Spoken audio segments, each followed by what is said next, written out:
Creative Emotions by Jennifer. Today we're going to do a video tutorial on glass cutting with wine bottles.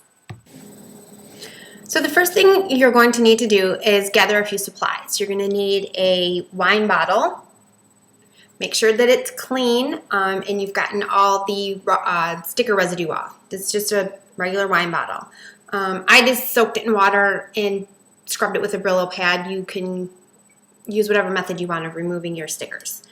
You're also going to need a wine bottle cutter, which I just purchased at the craft store. And in my method of cutting glass, I use a steamer. Hot and cold is a method that many people use after scoring your bottle. Instead of heating up pots and pots of water, I chose to use my steamer. Just something I thought about, tried, and it works. You're also going to need in your sink what I chose to use. I noticed when we first started trying cutting the bottles, we were holding the bottles by their necks after we scored and using the hot and the cold. And my theory is that the stress cracks were coming from holding the bottle and the weight of it. So we were getting cracks all up the bottle and ended up with a lot of just messed up bottles. So at the same time that I figured out the steamer method, I decided the less I have to handle the bottle, the less stress marks to put on, less stress I need. So this was from an old microwave. It's just a little stand. You can use anything you want. I place it in my sink, and then I also covered it with some cloth just for some cushioning. And then placing that in my sink, and then I place my bottle after it's been scored on top of that, and then just roll it back and forth, which you'll see in the video. Okay, so the next thing you want to do, you've got your bottle. It's all nice and clean. You take your glass cutter.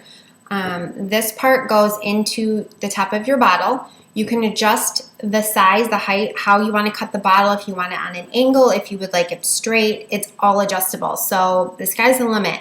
I chose to make it a little higher for this one. So you just place the top in here. At first it was a little difficult when I was figuring out how to do this. I kept slipping and I'd have lines, and then of course my bottle would cut differently. So what I do is just hold it in, back up here a little bit, hold it in with my thumb and the bottle so I have a good hold on it. It's not going to go anywhere. Place it on here. And instead of turning the tool, I actually started turning the bottle. This helps it all just stay together and I don't mess up. You just need to very lightly score it, only going around the bottle one time. You don't want too deep of a cut. It doesn't help to go around more than once. It actually may just harm it and won't cut properly. So just go ahead and make your turn, holding it and not moving it. And you'll hear when you get around to where you started, it will get just a little bit louder.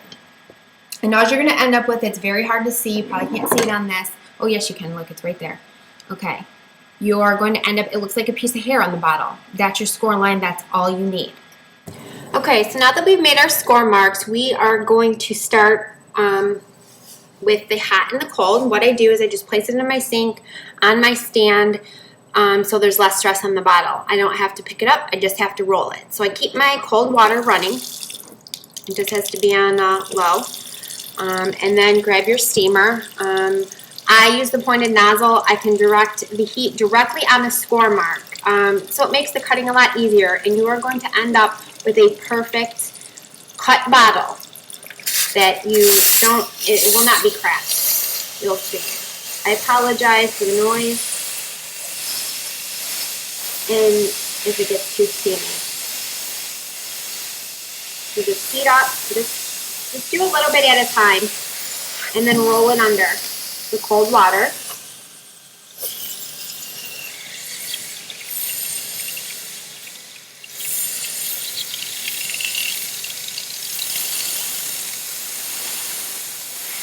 It's nice and hot, and roll it under. And it's going to slowly start cutting it, and you just want to follow your line. It's already separating. I don't know if you'll be able to see it, but you just follow the separating line. It's very easy to see. It's not hard once it gets going. And you follow along a little bit at a time. Get it nice and heated up, and then roll it under the cold water. And my kids have actually done this. They like doing it. They think it's rather cool. If they can cut glass bottles, of course under adult supervision only. Okay, nice and hot, just a little at a time. Roll it under. And it's really simple. I'm probably a little over halfway done. As you can see, it doesn't take very long. And you're going to get a beautiful cut. There's so many things you can do with these. Okay. Take your time. I know it's tempting to just try to heat up the whole bottle and stuff, but you have better control when you do a little bit at a time.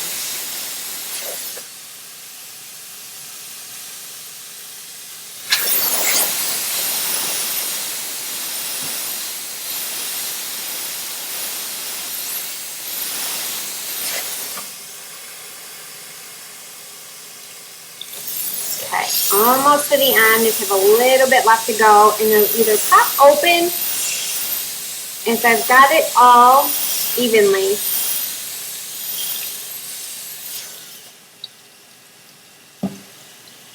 One more little spot.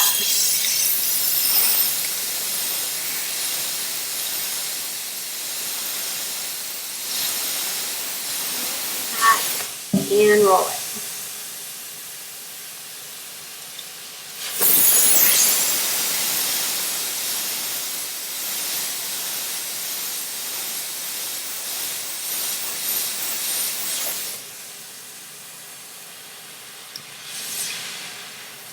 Okay, so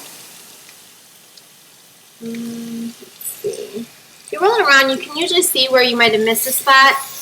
And sometimes once you get it, the bottle will just pop and you know you've gotten it. So just roll it around. This happens. So you can tell I have a oh, there it is. Okay. Beautiful cut. So just run it through if it doesn't come apart right away. And like I said, it'll pop.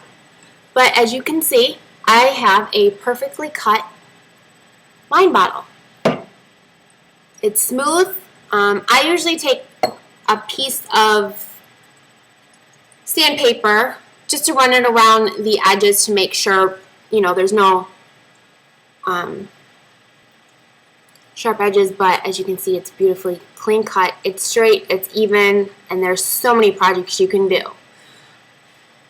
Okay, it's that easy. Now you know how to cut glass. Stop on my blog at Creative Emotions and post a picture of your glass cutting creativity. Until next time, I'm Jennifer from Creative Emotions.